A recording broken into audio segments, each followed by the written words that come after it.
धन के लिए, कोई मरता है जागीर धन के लिए, कोई मरता है बेश्या मिलन के लिए। अरे अगर मरना ही है मरो वतन के लिए, लड़कियां दुपट्टा लुटाएंगी कफन के लिए। बहुत सुंदर बिरहा बा, बड़ी सुंदर लाइन बा। भाव है पे जिसका मुझे था इंतजार, जिसके लिए दिल था बेकरार, ओ घड़ी आ गई प्यार में हद से गुजर जाना है, हमको तो जीना और मर जाना है।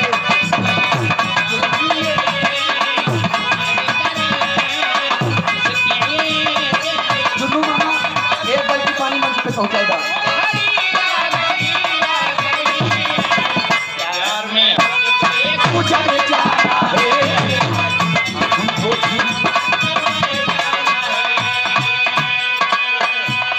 एक लाइन है में आधा अंग्रेजी आधा हिंदी में हम गाए रहे। हैंडसम बॉडी, हैंडसम माने खूबसूरत, हैंडसम बॉडी ब्यूटीफुल, लाइफ में तो हके पैबै ना भूल, नागिना लगे डार्लिंग हो कहे तारी ना लगे, आले वर्ड हसीना लगे,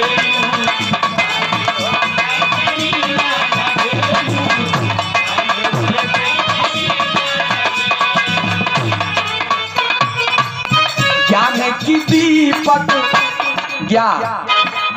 ज्ञान की दीपक मैया जलाओ, त्रिनेत्री देवी का त्रिनेत्री देवी की दर्शन दिखाओ, छठे क्षमा करो माँ मेरी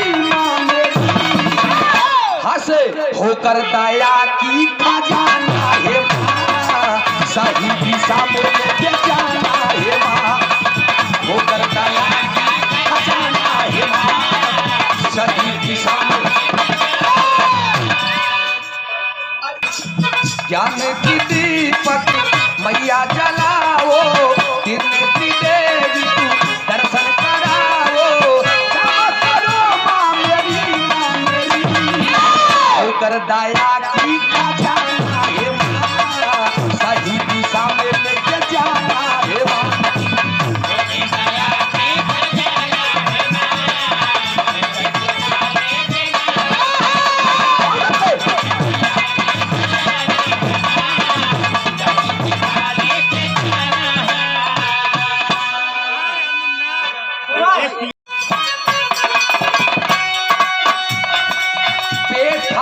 सादा सा हाथ छत्रंग ज्ञान उल्टा आवत ही जवन पेट फार सा सादा सा है, सही दिशा में लेके जाना है मारा पेट फरवा सा जगह खा कहा था वही पे कहा बा, खस्ते बदन याद तुझको करूं मैं,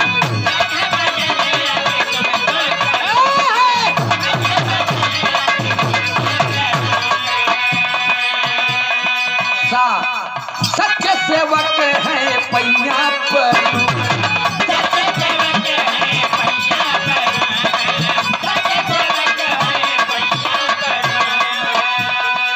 वक्त वाया वक्त पड़ा है आओ मदना मुरारी,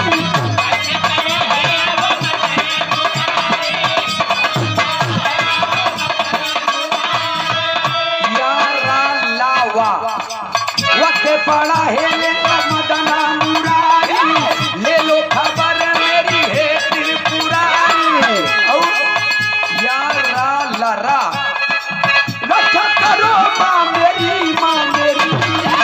होकर दया की खजाना है माँ, सही दिशा में लेके जाना है माँ।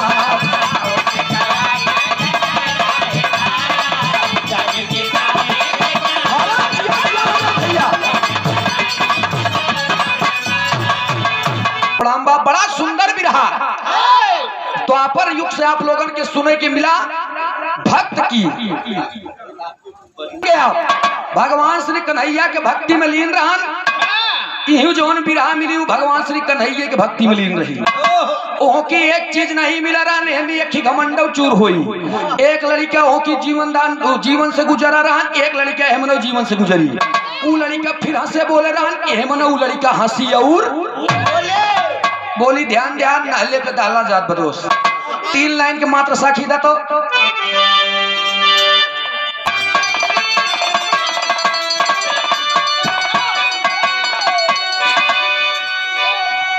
बैठे रहे ते मदन मुरारी,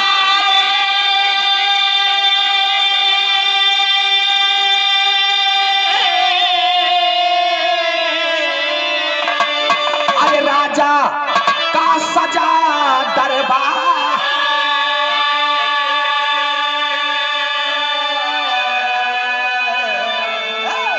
कुंवर को काट के फेंके लिए परीक्षा पर।